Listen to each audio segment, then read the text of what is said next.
All right, welcome back, everybody, to the Ketodontist Podcast. This is your host, Dr. Matt. So excited for my guest today. I've been meaning to get in contact with him for a while. I've been following him for a little over, I'd say about a year and a half now, is when I first learned about him. And he's been doing some really interesting things. My guest today is Dr. Al Danenberg. He is a periodontist in South Carolina. And for those of you who don't know, a periodontist is a dentist with advanced education. He's a dental specialist. So where dentistry is already a specialty of medicine, periodontist takes it a step even further, so he's a specialist of a specialist. So Dr. Al, or Dr. Dan, as his patients like to call him, welcome to the show. It is exciting to be here, Matt. Thanks for having me. You're very welcome. So to give you folks a little bit information on who Dr. Al Danenberg is, Dr. Dan, as his patients call him, has been a periodontist for over 4 decades. He divides his career into 2 periods, before and after a unique periodontal laser procedure, coupled with the dynamics of ancestral nutrition, which we talk a lot about on the show. The laser-based LANAP, or LANAP protocol, and the importance of ancestral nutrition, he believes, are revolutionizing the treatment of gum disease. In his words, LANAP, which is an acronym for Laser-Assisted New Attachment Procedure, is re-engineering how I treat periodontal disease. This procedure helps the body regrow bone around the infected teeth without cutting the gums and without stitches.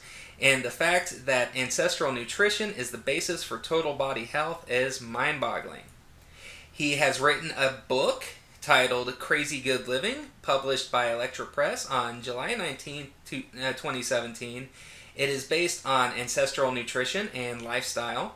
It incorporates his 4 pillars of health: nutrient-dense anti-inflammatory foods, restorative sleep, efficient exercise, and stress reduction. Dr. Dan's passions for periodontics in general, combined with evolutionary nutrition and lifestyle, is palpable. He currently sees patients at Bluffton Center for Dentistry in Bluffton, South Carolina. To further his education in ancestral nutrition and lifestyle, he received advanced training at the, now correct me if I'm wrong here, is it Kripalu, or how is it pronounced? Kripalu. It's Kripalu Center for Yoga and Health, as well as the Center for Mind-Body Medicine. In 2014, he received a Certified Functional Medicine Practitioner designation and the Primal Health Coach certification. In 2015, he was appointed to the faculty of the College of Integrative Medicine and created the college's Integrative Periodontal Teaching Module. Then in April 2017, he earned the designation of ADAPT Trained Health Professional from Kresser Institute, the only functional medicine and evolutionary health training company. He has spoken about the relationships between dental health and ancestral lifestyle at the annual meetings of the LANAP Study Club and the Ancestral Health Symposium. In 2018, he will be speaking at PaleoFX and the International Academy of Biological Dentistry and Medicine. And for more information, you can contact Dr. Danenberg at drdanenberg.com. That's DRDANENBERG.com, and we will have that linked in the show notes. So, Dr. Dan, you are a busy man. Well, thank you. Well, I'm old enough to be a busy guy. I should be busy, right? Absolutely.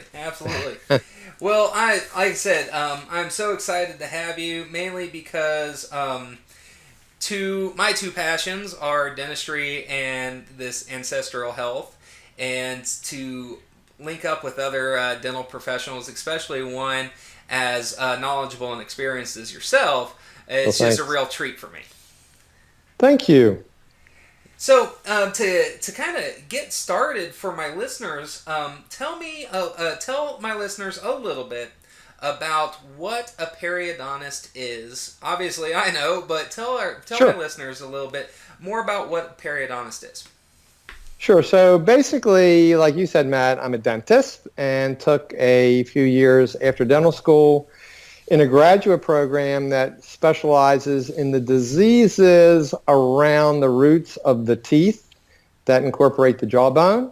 And it obviously involves the soft tissues, the gum tissues, the jaw joint, and other structures of the mouth. But basically, it's anything that goes under the gum and creates infection in the bone. So a periodontist kind of identifies that and the causes of that, which are many, and tries to treat that. Of course, traditionally treating it is a little different than the way I treat it today. Wonderful. Well, that's a great segue to my first question that I wanted to ask. You received what I refer to as the conventional training in dental school in your periodontic residency.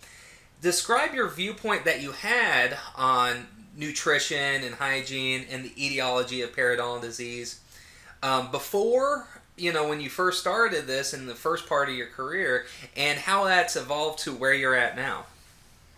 Well, for the first decades, I learned and I practiced periodontics the way it was taught and is still being taught in graduate school, and the way all the continuing education programs, which I took to increase my knowledge, would teach me. And it basically was dental plaque was the big problem, and all those bugs had to be removed.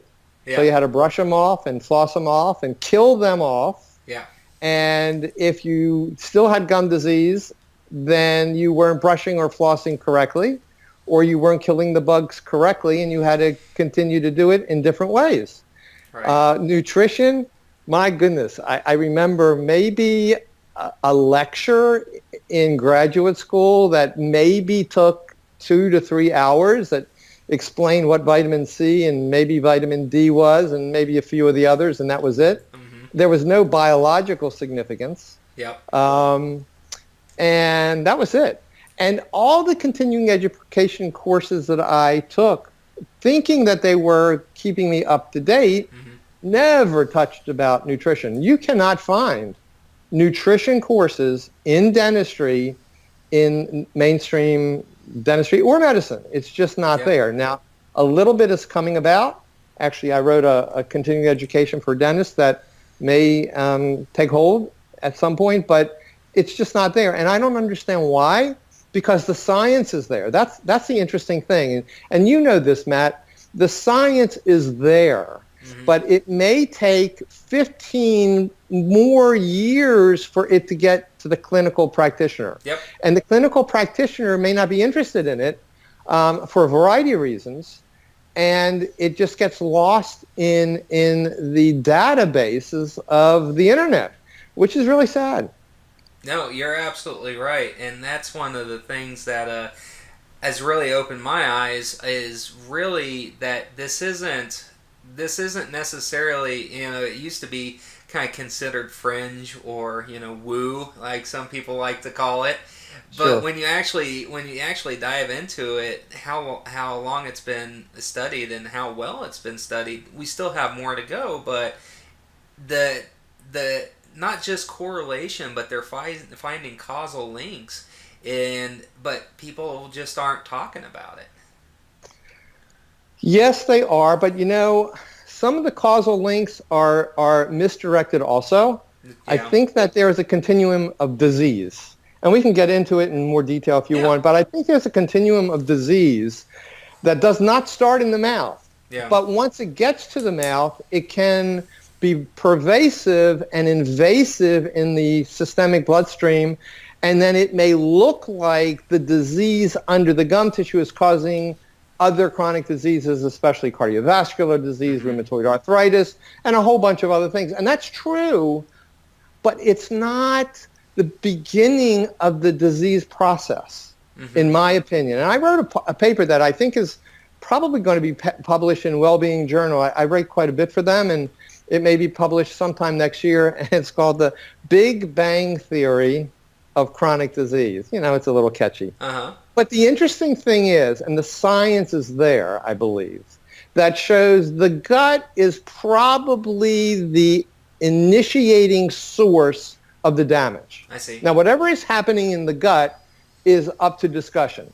I believe diet and toxic substances that we're eating and breathing and getting into our bodies in a variety of ways can damage the gut lining by damaging the bacteria in the gut, creating irritation in the gut lining, opening spaces in the gut lining, which is only one cell layer thick, and pouring it into the bloodstream. Yeah. And when it continues to pour into the bloodstream, the body creates a chronic inflammatory state as opposed to just an acute inflammatory state.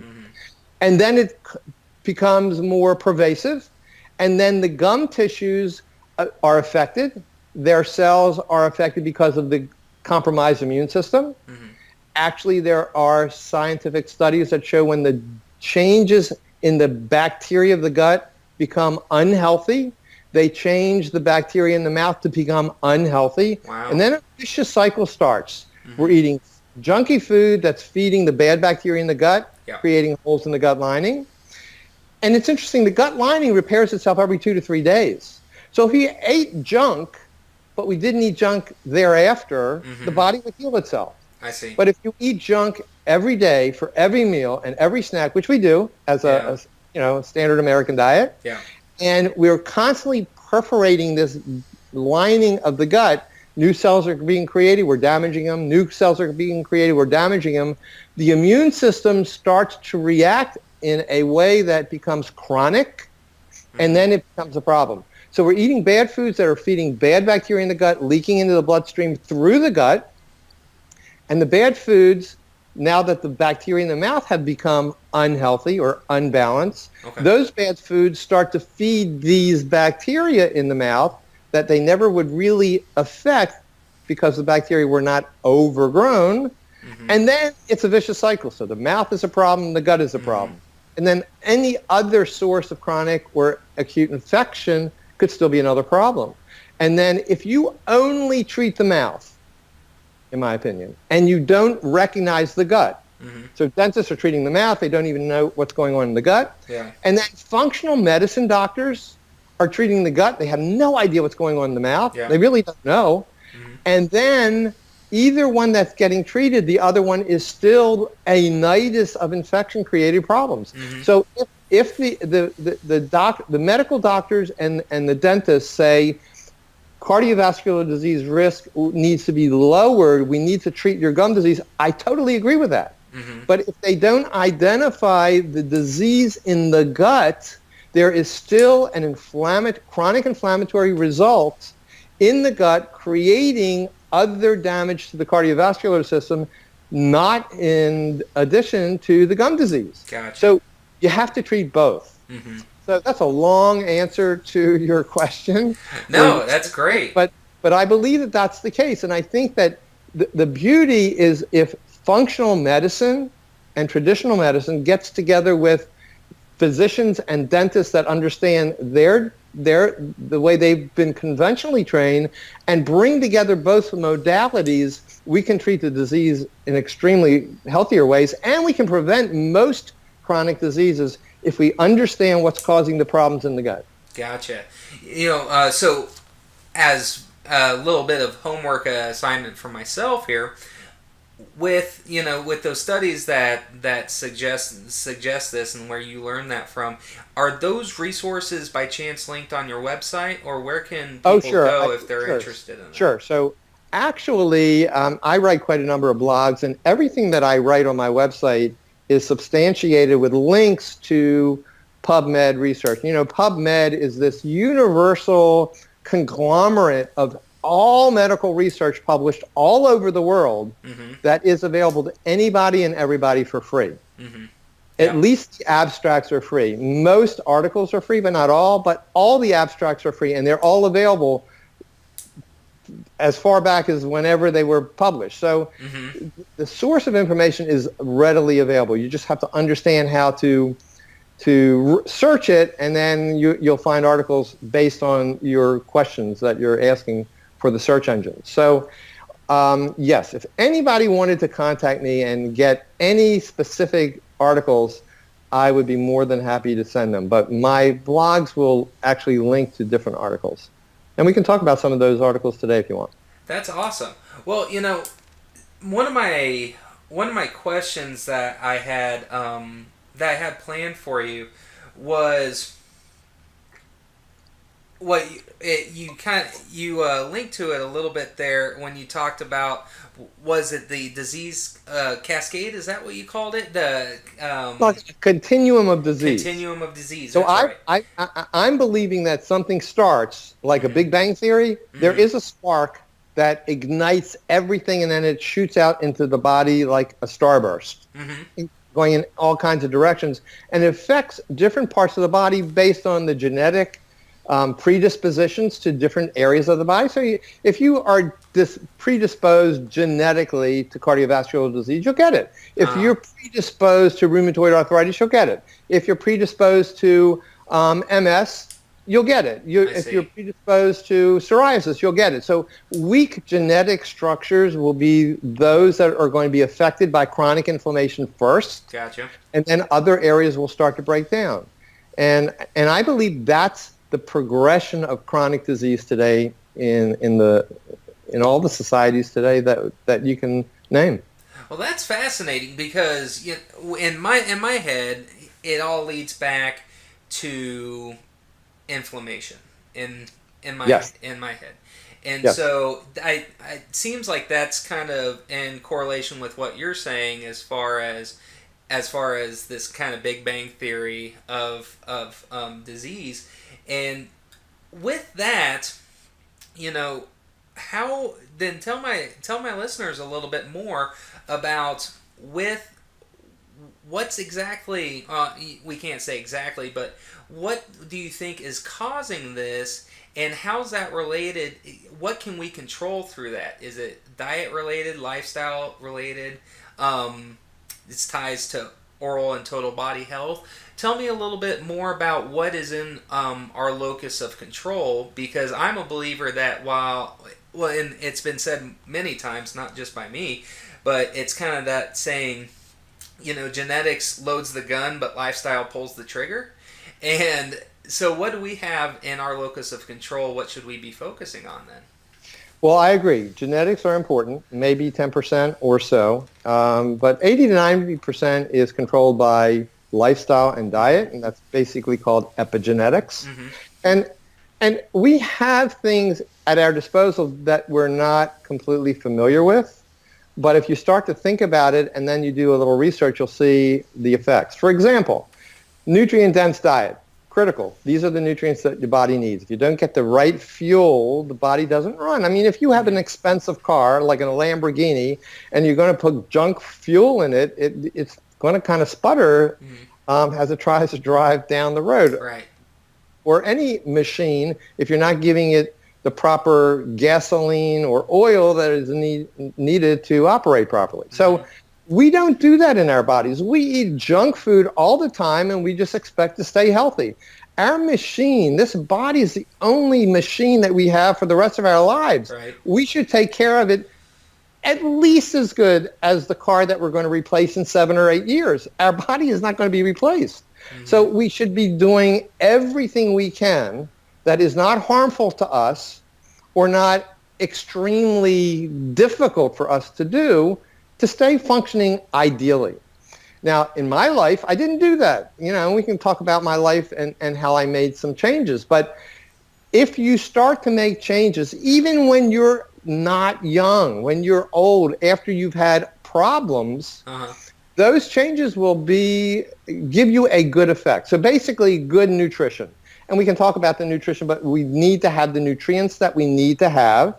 And we have to remove the things that are in our food supply that are damaging. And that's the big critical problem. I see.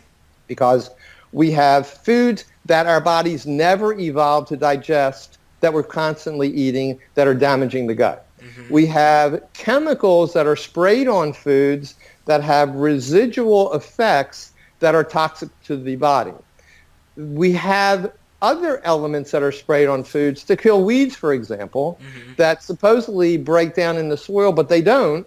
And we get these toxic elements into our blood system or our guts, damages the microbiome or the bacteria in the gut. It creates some holes in the gut lining. It kills the DNA and mitochondria of cells. It's very damaging. So if you eat good, nutritious food, but you're eating that food that is sprayed with glyphosate, which is Roundup, which is one of the chemicals that are very damaging to our gut, you're going to damage the gut even if you're eating nutrient-dense food. So you have to eat the right things, but you have to avoid the things that are damaging. But there are other factors that a lot of people don't even realize. For example, sleep is critical because sleep, restorative sleep, will help the gut microbiome or damage the gut microbiome. If you don't get enough sleep, it can affect the gut microbiome. There are some recent studies that show that. If you don't get efficient exercise, you can also damage the gut microbiome. And if you get too much exercise and create oxidative stress, you can damage the gut microbiome and the rest of the immune system. If you're dealing with stress, psychological stress, it is so difficult to avoid today. I'm sure you know this is one of the 4 pillars of health that I have the most trouble with. But stress is a perfect example of what it can do. I'll give you an example in my book. I have an example of a patient. It's not a patient of mine, but it was a patient of one of my associates, periodontist, who saw this lady, I don't know, maybe 15, 20 years ago. She came to the office. She lived locally in where I live, around Charleston, South Carolina. This is a young lady that was not married. She was working in an office, came to the office. You know what dilatant hyperplasia is, but for the listeners that don't know what that is, it's a lot of really bumpy tissue, inflamed tissue, really angry-looking tissue. When you look at it, even though you're not a dentist, you can look at it and say something is wrong. Yeah. And a lot of times, a dentist may say, this looks like a malignancy. So the periodontist I was working with saw this patient. She was complaining, obviously, about her mouth. There was no really dental plaque. There was something going on, but it wasn't just an infection in the mouth. So he sent her to her physician. They did a lot of blood work. There was no malignancy. They couldn't find anything. She came back to the office. The periodontist then talked to her and really got into her head. And she broke down and cried. And she said, I'm having some really difficult problems at work. And it turned out that her employer was sexually exploiting her and physically and emotionally stressing her out. And this is what was happening in her mouth. Not knowing that was the case, the periodontist that was seeing her suggested, since she didn't have any ties in Charleston, she was young, she could move on with her life, he suggested find another job, even move to another city. And she was very fortunate, found another job, moved to another city, disappeared from the office for 4 months. Wow. Came back to see the dentist, and all of the lesions were totally gone. There were no medical treatment or dental treatment in her mouth. No sort of interventions. 100% reduction in the stress. So stress is a huge factor, and we know that stress can create lots of damage in the gut and creates autoimmune issues. Lupus is a factor that may be related to stress. Certainly lesions in the mouth, like I just explained. Some other lesions like lichen planus could be related to stress. If you're nervous and you're in front of a group of people, all of a sudden you may develop a skin rash because of stress. It's all related. So these are the elements that have to be eliminated. So if you can eliminate that, you can eliminate chronic inflammation, because chronic inflammation is what the body is trying to do. Initially, it's acute inflammation to try to eat up the offending insults, and then when the insult becomes over and over again, chronic insults creates constant inflammation. And constant inflammation is not healing anymore, it's damaging. Yeah.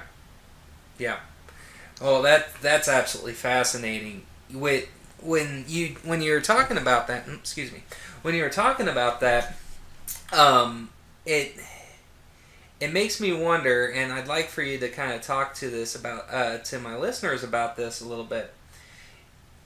When you going back a little bit, and you talked about the 2 phases of your life and career, was there a certain time that caused this switch? Because sure, going from a traditionally trained person medical professional to all of a sudden kind of switching rails a little bit. I didn't know, is there a defining moment that caused this kind of change in thinking? Absolutely. Everybody has a tipping point. Mm-hmm. You know, some people just learn new knowledge and immediately they jump on it and they change their life. Some people get married and all of a sudden they want to change their life because they have a new spouse. Some people that are older like myself may have grandchildren. They want to live to see their grandchildren grow up and become healthy adults, so they change their life. Mm-hmm. Some people have a life-threatening emergency and they survive, so they want to change their life. Well, my life story is when I was 59 years old, I had a stroke, of all things. I thought I was healthy. I exercised aerobically. I ate all kinds of foods that I thought were healthy, which were not, but I didn't know any better. So I had a stroke. Doctors saved my life. So after the age of 59, my doctors put me on 7 medications for the rest of my life. I see. That didn't cut it for me. I said to myself, this is crazy. My doctors had no answers for me. They only said, take these medicines.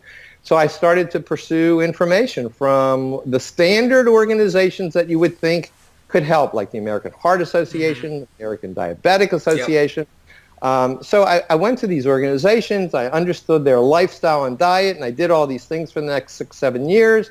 And I stayed pretty much the same weight, and I stayed on the same medications, and all my chemistries were still not good. Mm-hmm. So when I was 66 years old, 2013, I saw a course, a 5-day course called the Nutritional Intensive for Healthcare Professionals at the Kripalu Center for Yoga and Health.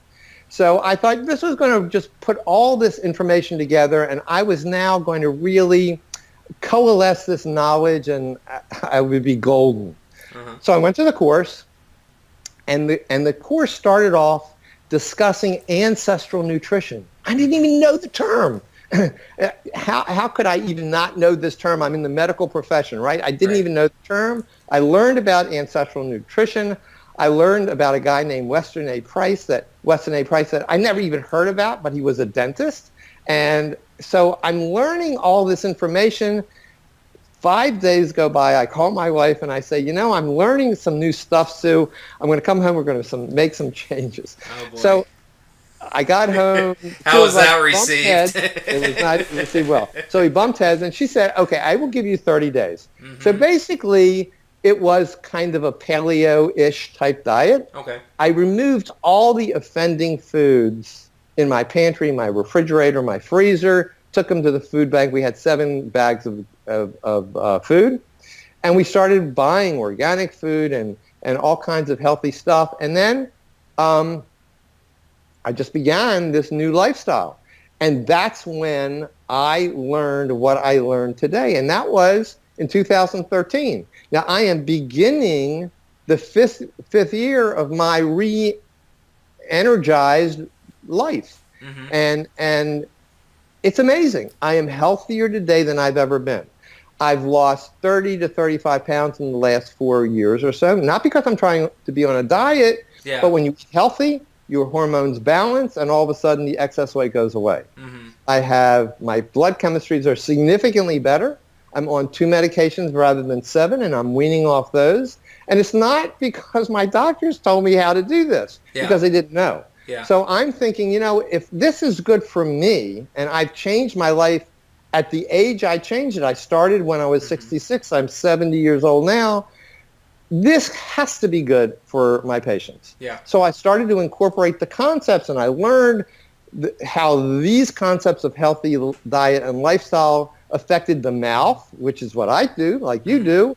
And I'm trying to incorporate all these concepts into the therapy that I'm using to treat gum disease. Mm-hmm. And I believe that's the way to treat gum disease, but I believe this is the way to treat any disease. Yeah. And that's why I wrote the book, and this is what happened to me. It was a life-changing and life-threatening experience that changed my life. Yeah, and But it took years to figure out the facts, because 6 or 7 years of doing research on the internet. I don't know how much internet was there in the beginning, but on the internet, still led me down a path that was too conventional. It didn't even touch on ancestral nutrition because I didn't even know where to go. I didn't even know the term until I went to this course at the Kripalu Center for Yoga and Health. And that changed everything. Wonderful. How, now, just as a side question, about how long did it take for your wife to get on board? Was she at the end of 30 days? She like, okay, I get it. Okay, so I'm a committed guy, meaning when I jump in 125%. Mm-hmm. My wife jumps in maybe 80%. And that's okay. You know, everybody can do what they're comfortable doing. Yeah. For me, this is what makes me happy and it makes me feel good. Yeah. So today, I would say I am 98%. You know, I can't say I'm 100%, I guess, but 98% in a lifestyle that we can talk about. Yeah. And my wife, I would say 80% or so. We eat extremely healthy at home. When we go out to eat, she may indulge in some of the things that I would not eat, and that's her 20% that she's maybe not on board. Yeah. And that's important. You know, some folks, like you said, when you jump in, you know, 100%.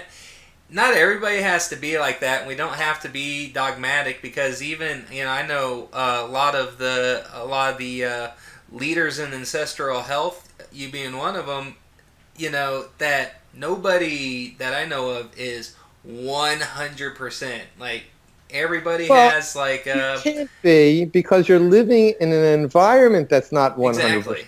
Exactly. So I'm drinking water that is filtered, but there's fluoride in it. Uh-huh. You know, my water filter doesn't take fluoride out of it. Yeah. I'm obviously breathing air that I have no control about what pathogens or toxins are in it. But I also know my body is a marvelous mechanism that will detoxify itself. I don't take detoxifying supplements. If I eat healthy, my body will detoxify what it can detoxify unless I overload it. So if I try to control what I can control, what I can't control, I don't worry about. Yeah, because your liver is not having to work double time. You're giving it a manageable workload. Right. This is water, not gin, by the way. So this is gotcha. Is good. Yeah, this is water, not vodka. So all right. Well, no, and that makes a lot of sense. So with your, you know, but can I interrupt one moment? What's up? So, yes, some people can live 80% and do well. Mm-hmm.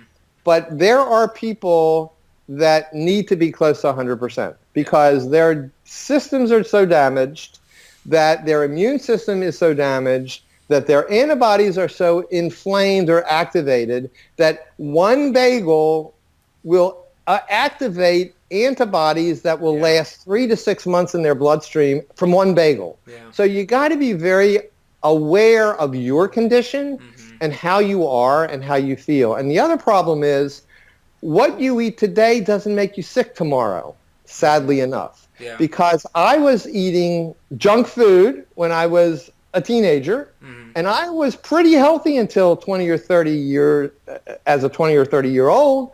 And then I started maybe gaining weight, maybe my blood pressure changed. I didn't realize these little changes, but it didn't happen overnight. Yeah. It happened because of the constant insult that I was creating in my body that I was not aware of. Yeah. There was no stomach distress.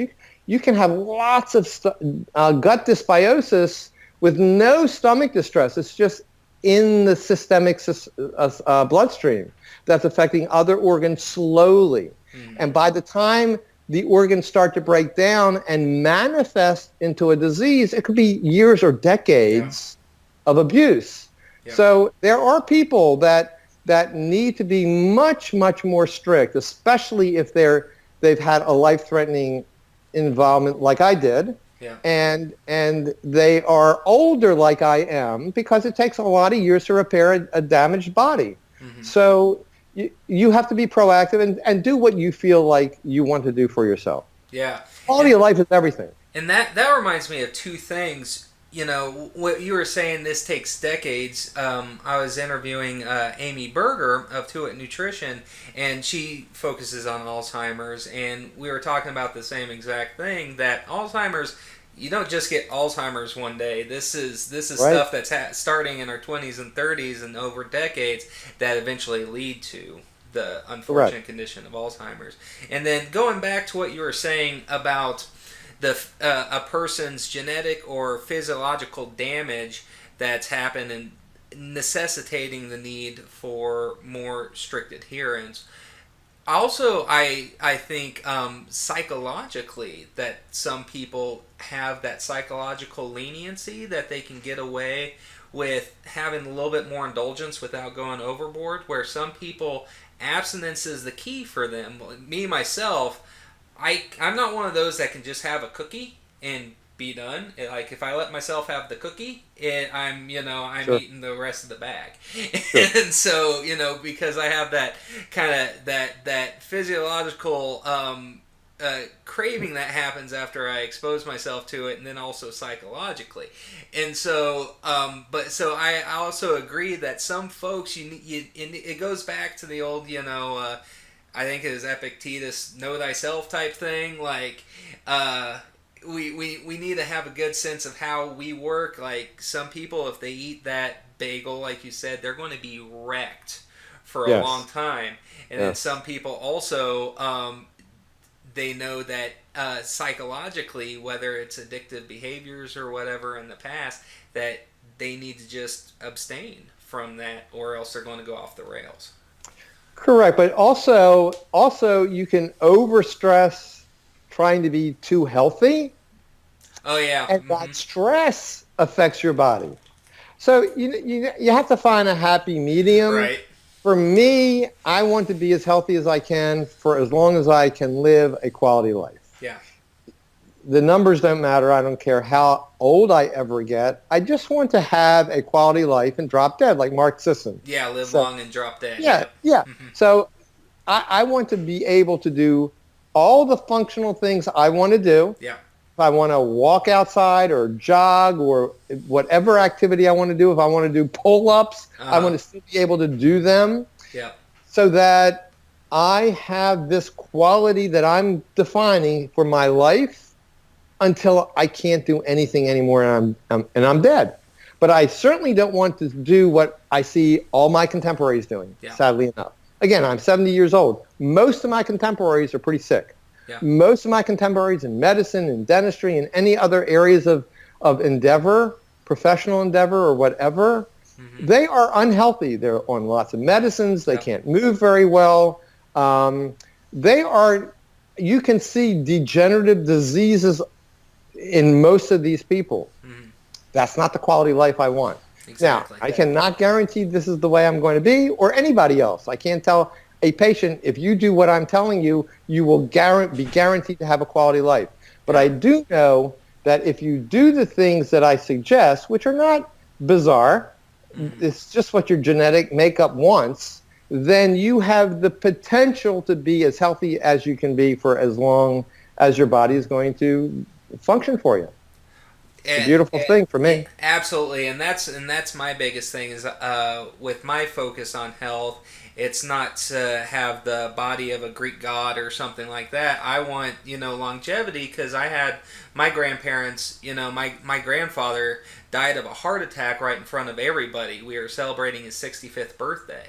Yeah. And we had all the family together, and he just dropped dead in front of everybody from a massive heart attack. And then with my grandmother, she passed away in her 60s as well, and we took her in because she was she had chronic problems with diabetes, and she had a much slower and much more painful digression. And so it's like, I want to focus on longevity, not necessarily, like you said, how many years, but the quality of those years. I agree. Well, so going into that, your book, Crazy Good Living, which I love, by the way. I have it on Kindle, on my iPad, but... Right now, it's actually only in Kindle version. The publisher, there have been some, everything has roadblocks, but there have been problems getting the print copies. Okay. Published. I think the hurricane in Houston had something to do with I it, see. whatever. So they're telling me that the hard and paperback copies will not be available for another 1 or 2 weeks, I but they see. will be eventually on Kindle. Oh, I mean, on Amazon and all the other wonderful. books. Mm. Very good. So I want to talk about that. You have your four pillars. You have nutrient-dense anti-inflammatory foods. You have restorative sleep, efficient exercise, and stress reduction. So tell me a little bit. I want to go into a little bit of each one of those individually, and then I also want to learn how you've applied that into your own lifestyle, what changes you've made, and kind of what an average day looks like for you working all of this in. Okay, so actually, if I tell you what I do, is going to basically be a summary of these four pillars. So Mm-hmm. for the most part, excuse me, I do intermittent fasting. So and for your listeners, they're probably familiar with the term, but intermittent fasting is just having a window when you eat and then a much larger window when you're not eating. Yeah. So I will stop eating maybe at 7:30, 8 o'clock at the latest at night, Mm-hmm. and I will not have anything to eat because I don't want anything to eat. It's not Yeah. because I'm starving myself, but I won't have anything to eat until maybe 1 or 2 o'clock the next day. Mm-hmm. So I may have coffee with coconut oil and ghee, which is like Clarified butter. Yeah. yeah, right, which is lovely. I love it. And that really doesn't affect a fast. So I will be doing that. But for the most part, my eating window consists of eating foods that are nutrient dense. Now, nutrient dense means there's a lot of nutrients per calorie.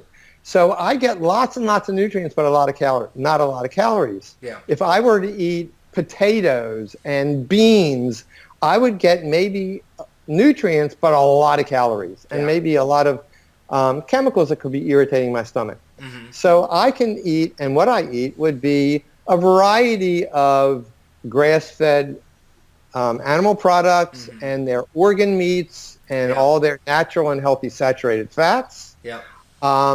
I would eat wild-caught fish and not farmed fish. And we do more fish than we do meat, but we do meat. I would eat lots of non-starchy vegetables of all different colors, some raw, mostly steamed or sautéed. I will eat nuts and seeds that I have actually soaked in hot, salty water, and the next day would wash them off and put them in an oven at a very, very low temperature to dry to get some of the anti-nutrients off of it. And I'll eat lots of fruits, specifically the dark-colored fruits, the berries. Yeah. And that is the food that I eat. What I don't eat, I do not eat any grains whatsoever. I don't eat any pseudo-grains. Mm-hmm. I don't eat any legumes. Now, legumes can be prepared in a healthier way, but the legumes are not nutrient-dense like other foods, so there's a lot of calories based in this food, and I don't prefer it, and it upsets my stomach. I see. And a lot of people do get have problems with legumes. So I don't eat legumes. I don't eat grains. I don't eat any free sugars. I don't put sugar in anything. I do eat raw honey occasionally. And actually there's a lot of medicinal value to raw honey, besides it tastes great. And then I do chocolate, but I do 85% chocolate, which I think is a wonderful food.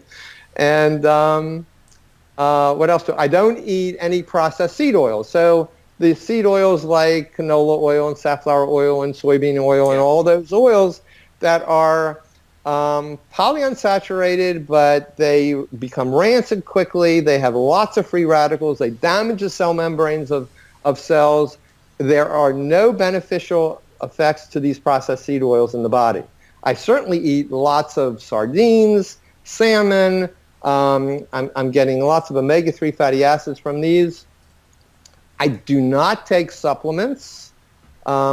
Rarely will I take vitamin D3 if I'm not getting into the sun. If I take vitamin D3 supplement, it's with K2. But generally, I would take fermented cod liver oil for vitamin D3 that has a variety of fat-soluble vitamins in it. naturally. That's the kind of food that I eat. And I eat whatever I want, whenever I want. And if I'm not hungry, I don't eat it. Yeah. But I always look at a plate of food, my meal as a plate of food. And I don't snack, but even if I were to snack, I think of a plate of food as a round circle, and more than half of that plate is made up of non-starchy vegetables, no matter how they're cooked or raw or whatever. And the less than a quarter is basically an animal protein like I described, and less than the other quarter would be maybe a variety of nuts and seeds, maybe berries. I will have a starchy vegetable like a sweet potato, loaded with butter and cinnamon, which is what I love, that kind of thing, or taro root, a plantain. Those are really, really good. So that's how I eat. When I drink generally water or smoothies. I love red, wonderful wine, so I will have wine. If I drink alcohol, it's generally a clear alcohol, but like full liquor alcohol. I do it maybe once a week or once every other week. That's not my bag, but I do like a glass of wine. As far as exercise, I am really interested in the way I have become much more energetic because of this way of eating. So I walk at least 3 to 5 miles a day. So I know that ideally 10,000 steps, 2,000 steps is equal to approximately a mile. So I will walk 3 to 5 miles a day outside, and whatever other steps during the day would be at least 10,000 steps. So I do normally do that every day. Gotcha. I do high-intensity interval training maybe once every 7 days.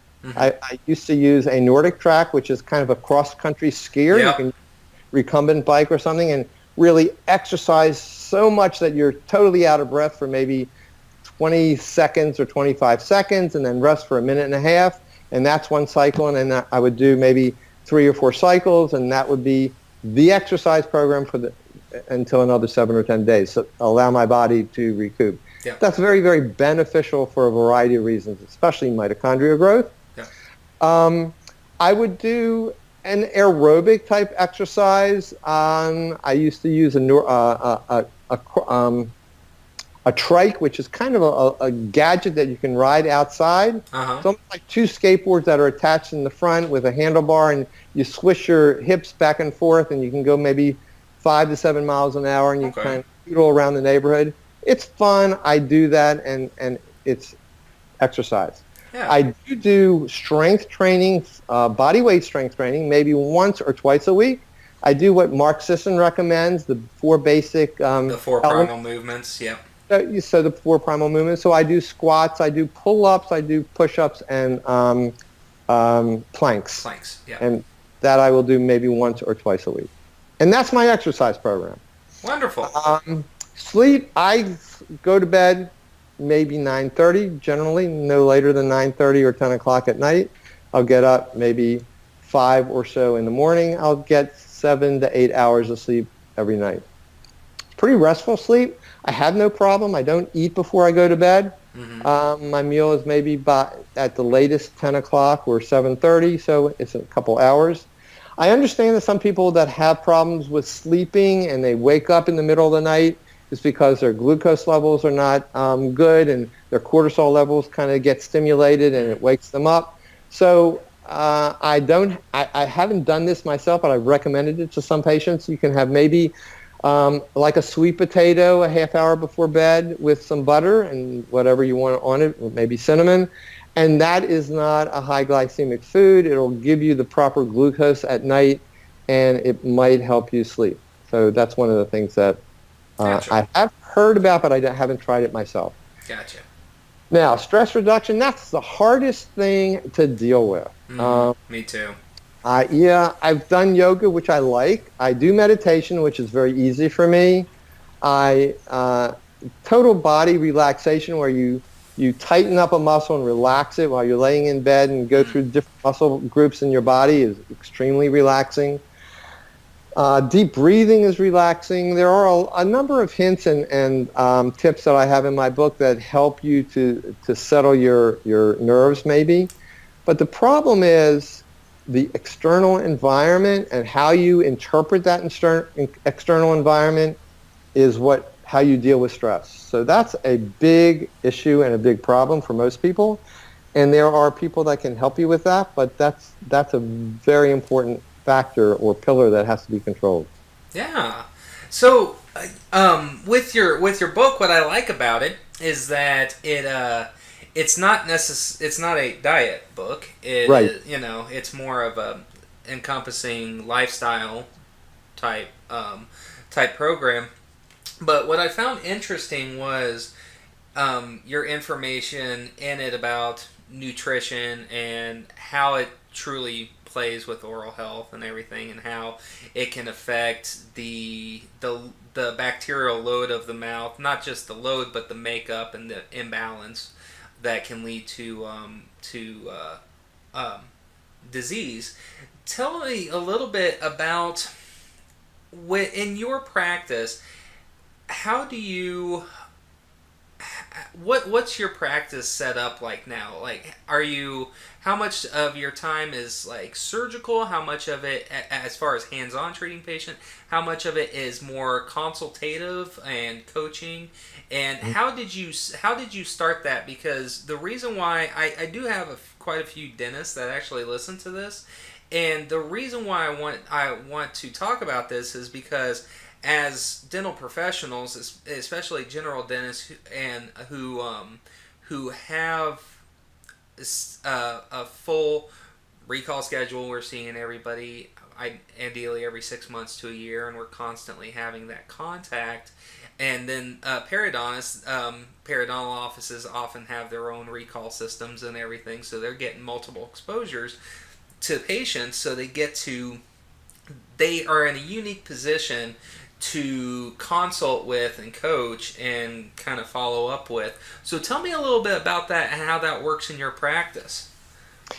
I only work on patients. I only see patients in an office. I don't own the office. I work in another practice and do the periodontics for that practice 1 day a week, but not every week. So I see. I have limited exposure to patients now. Of course, I used to be in practice 5 days a week. But so I have limited exposure now. But what I do is I give every patient that I see, and I only see periodontal patients because they're only referred to me because of periodontal disease. Yeah. And I give them my shtick. I tell them my story. I tell them where I am. Now, some patients you can kind of sense that they're interested and you talk more. Some patients, that they're ready to walk out. Yeah. So I don't talk so much. But I always tell them about how important nutrition is to the disease they have in their mouth. Yes. I also emphasize that if they tried and started the next day all my nutritional ideas and all my lifestyle changes, it would not treat their gum disease. So they need to know that their gum disease has gotten to the point that it's unique and it's an isolated nidus of infection. Yes. That if I treat everything else, that nidus of infection still goes on. It's like if you had a splinter in your finger and you washed your body and everything was great and you took care of yourself, but you didn't remove the splinter, it would still be inflamed, it would still hurt, it would still get pussy, and you need to remove the splinter. Yeah. So I tell them there's a splinter under the gum tissue. You can call it whatever you want. It's basically calculus, but there's a splinter under their finger, and it's causing an insult and irritation. That irritation creates inflammation. Inflammation becomes chronic, and all kinds of other things happen. So they've got disease, and obviously when I'm seeing them, it's more advanced disease. So there's not only a bad bacterial component and calculus under the gum, but their host response is compromised. Their immune system is compromised. And the immune system is now actually breaking down tissues that the bacteria can penetrate and get into the bloodstream, and that's why it's a problem.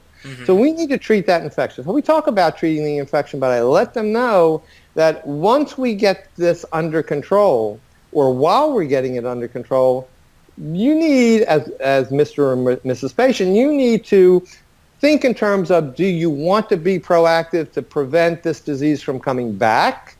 And do you want to get the rest of your body healthy as a consequence of this? Yes. And I would say 5% of my patients want to do what I'm suggesting nutritionally, and 95% are not interested because my practice is the way it is. Yeah. But the people that are very excited about what I'm saying really jump in. So what I do is for these people, I will have them fill out a 3-day food journal. Okay. And a 3-day food journal allows me to see what they are eating. Now, all these people, inevitably, they will say, I eat healthy. Yeah, but that's your definition. Let me see what you really are eating. So the 3-day food journal blows them out of the water because they're not eating healthy. And I explain what they're not eating what they're eating that's not healthy. And I'm emphasizing the grains, I'm emphasizing the free sugars, and I'm emphasizing the processed seed oils. I'm not getting into a lot of other detail because that's too much, too overkill. So I'm talking to them about how we can eliminate these food groups, and I'm giving them tables that I've created that have substitutes for the grains, have substitutes for the free sugars, have substitutes for the oils. So it's not like they say, well, I need a piece of bread. Well, right now you need a piece of bread, but not real bread.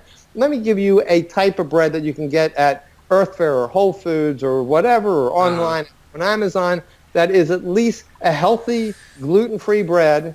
It's starchy, it has calories, but it has no grain in it. Yeah. Therefore, it's healthier than your Wonder Bread that you're eating. Yeah. So I'm trying to do this for them. And this is a program that I've actually created. It is a CE course that is going to be offered online. It hasn't happened yet, but this is going to be offered online. Actually, I'm talking to the medical director of a major medical insurance company in South Carolina who is actually interested in this program to teach medical doctors and their staff that are partnered with this insurance company, because they're preferred providers, to help them educate patients to prevent disease that will eventually lessen the cost that insurance companies have to pay out. This is mind-boggling that the medical community is starting to get interested, but it is, and that's a great sign. But this is how I work with my patients. So to answer your question, how much time do I do counseling? I do at least 50% or more counseling. Nice. And examination, because my examination is very involved. It takes an hour for me. It's not a 10-minute examination. Yeah. And then when there are procedures that are not that I would do, like scaling and root planing, then the patient goes to the hygienist to do that, and then they come back for me to reevaluate. I do LANAP surgery, which is a phenomenal laser procedure that not only kills the bacteria that cause gum disease, and other bacteria are not affected, but it is the only laser procedure that has been, I wouldn't say approved, but has been, the FDA has looked at it and has said this is creating regeneration. Yeah. So it actually regenerates the bone, the periodontal ligament, the cementum on the root of the tooth, which is unique, and it's great. And it's amazing because I was doing all the traditional surgeries prior to that with bone grafting and membranes and cutting the tissues, and the patient would have swelling and pain and sensitivity and everything else, and I would get a decent to mediocre result. Now I do the procedure. There's no cutting of the gum tissues. There's no stitches. The next day, the patient goes back to their normal routine. Yeah. I get better bone growth. It's just phenomenal. It's almost like a magic wand.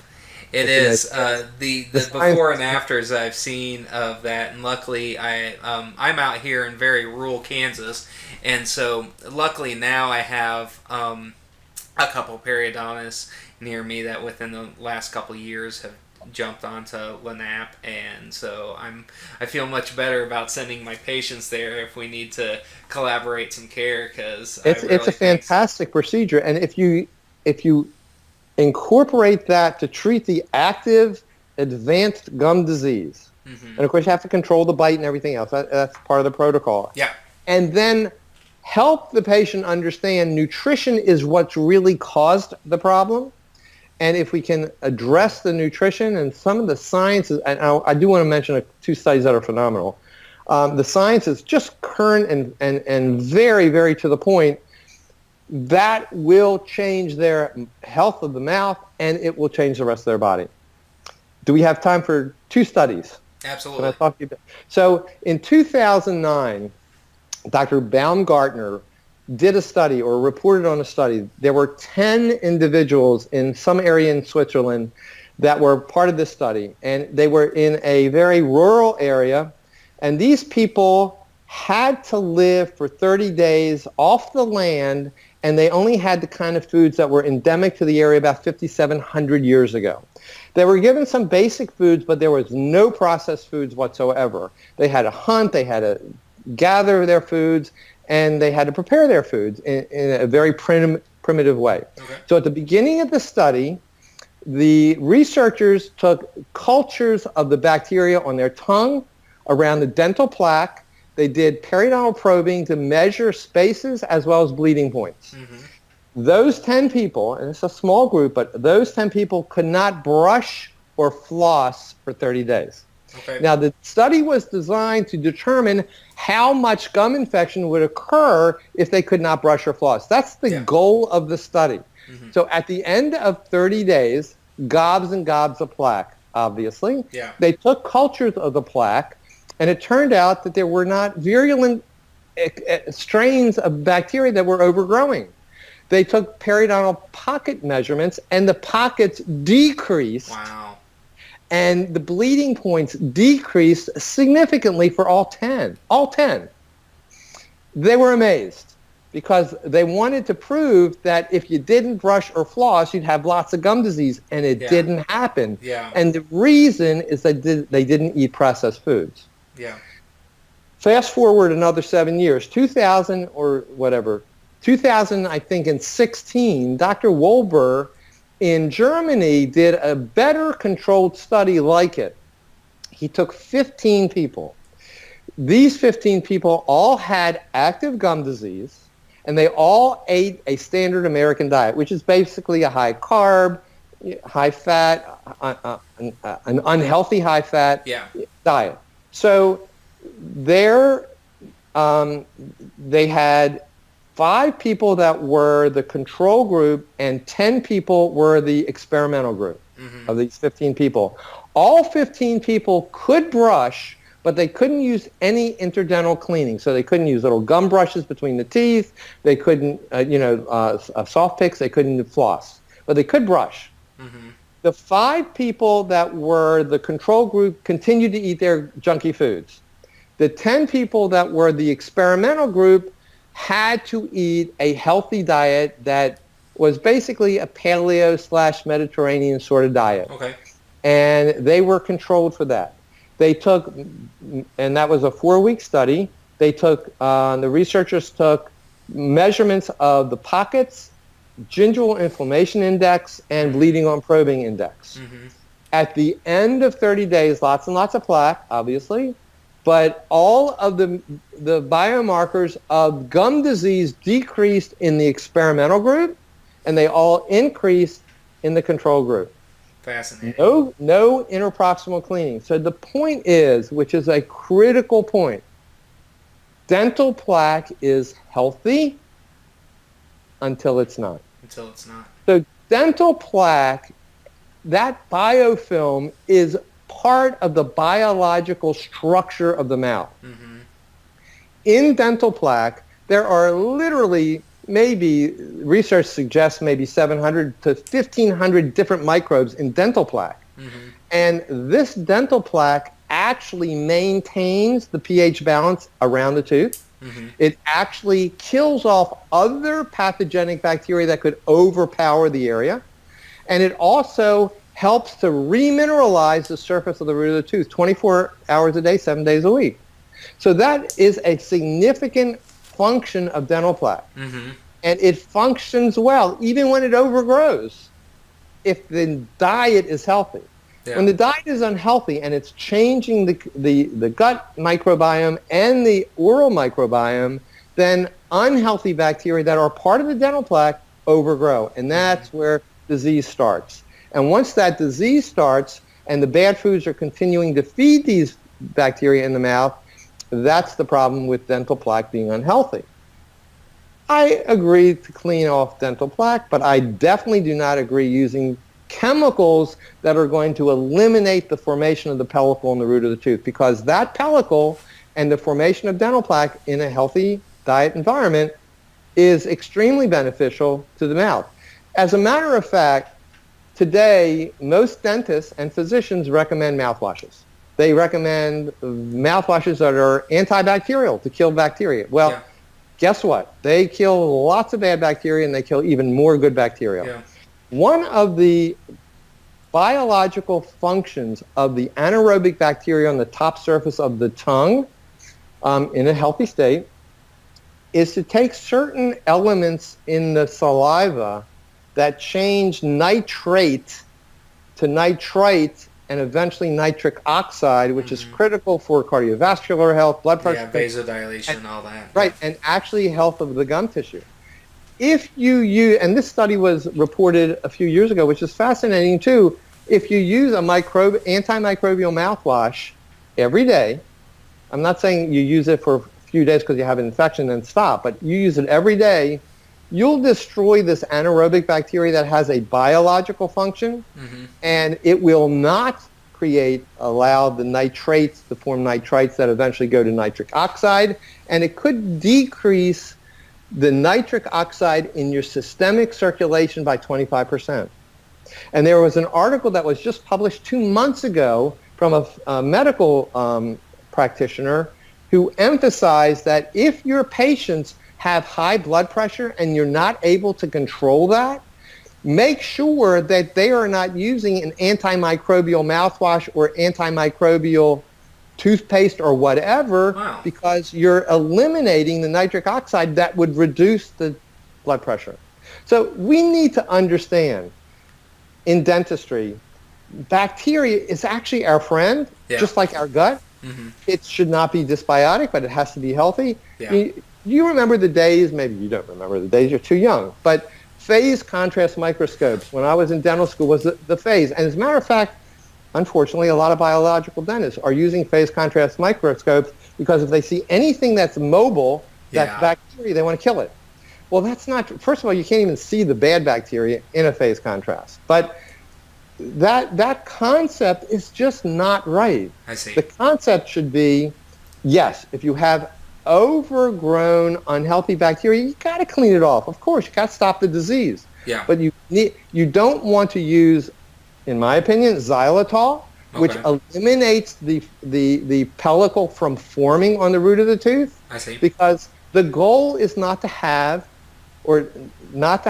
all the plaque removed to the point where there's no pellicle. That is unhealthy. I see. So in a situation, I mean, if somebody has active disease, would you recommend something like these materials for the short time while you're treating the infection and then getting the diet in check? Okay. And then maybe weaning them off once. Just like when you see a patient, they have acute infection, you got to treat it. If a person walks into the emergency room and they broke an arm, you're not going to talk to them about a healthy diet. You're going to fix the arm and then do other things that you need to do. Gotcha. So if they have active disease, you have to treat it. Sometimes you have to use a traditional antibiotic. Yeah. I get that. I have no problem with that. I want to stop the pain and the active infection in any effective way that I can. Yeah. And then I want to support the system and the immune system to help repair itself. And if it means doing conventional treatment, which I do all the time, obviously I'm going to do that. Yeah. But there's some other things that are unconventional that can help with infection. You may or may not be aware of raw honey. There's some great research in PubMed, even as recent as maybe a year or two ago, that will show if you use raw honey, it can't be filtered, it can't be heated, it has to be raw honey. It has antibacterial, antiviral, antifungal activities. It will decrease the levels of strep mutans and P. gingivalis. It will heal the tissues. There was a report in 2015 of using raw honey in dry sockets, and it's better than eugenol. There is another report, several reports on mucositis from cancer treatment that it's created in the mouth, that other prescription drugs will take care of it to some extent, but raw honey is even better. Wow. So raw honey has some real significant benefits. I had a patient or a friend who had a patient who had a diabetic ulcer on their arm. It was not responding to conventional antimicrobials and steroid medication to heal it. I suggested raw honey, had no idea it would work, but it couldn't hurt. And in 3 months, the diabetic ulcer healed. Now, 3 months is a long time, but it wasn't healing over 6 months. So it changed. So there are other things that can help heal the mouth other than an antibiotic, but certainly if there's an acute infection, an antibiotic is going to be beneficial. You have to have an antibiotic. I would definitely put them on probiotics, even though some of the probiotics will be killed. The interesting research suggests that some of the byproducts of the probiotics are actually enhancing the immune system, even though the bacteria is not alive anymore. So it should be taken with the antibiotic and then thereafter. Probiotics do not repopulate the gut. It only is transient. It helps the immune system to rebuild, but probiotics are not the way to go on a regular basis. Fermented foods will be the way to go, not a probiotic in a capsule form. Wonderful, wonderful. Well, we're already over an hour, and I could talk to you a heck of a lot more because we could geek out on more ancestral health. We could. I'm interested in pH and how nutrition affects that, and with the gut and oral micro. So we could go on forever, but we'll. So that's food for another podcast. Yeah, well, we can put that on the back burner and come back to that. Sure. If I don't run into you beforehand, I'll most likely at least be seeing you at Paleo FX. That's exciting. In 2018. That's so yeah. And then you make sure to let me know when your online when your continuing education course comes on. I will. I'm very interested. It's actually under review right now. It has to go through peer review. Yep. And then once that happens, it'll be an online program. So it would be anybody and everybody could sign up for, like hygienists or staff members. You don't have to be a dentist to do these procedures. It would be any trained staff member. Wonderful, wonderful. Yeah. All right, well, thank you, Dr. Dan, for your gracious time. I really appreciate it. Thank you, Matt. This has been lots of fun. I appreciate your asking me, and it's been very educational for me too. Absolutely. And for my listeners, I will have links to drdanenberg.com and also to his Amazon link for his book, Crazy Good Living. And I encourage you to follow up with him and his work and reach out to him if you have any questions. So, all right, listeners, thank you so much for tuning in today for another episode. If you like today, make sure that you like, subscribe. If you leave us a review, I'll love you forever. A good review, that is. But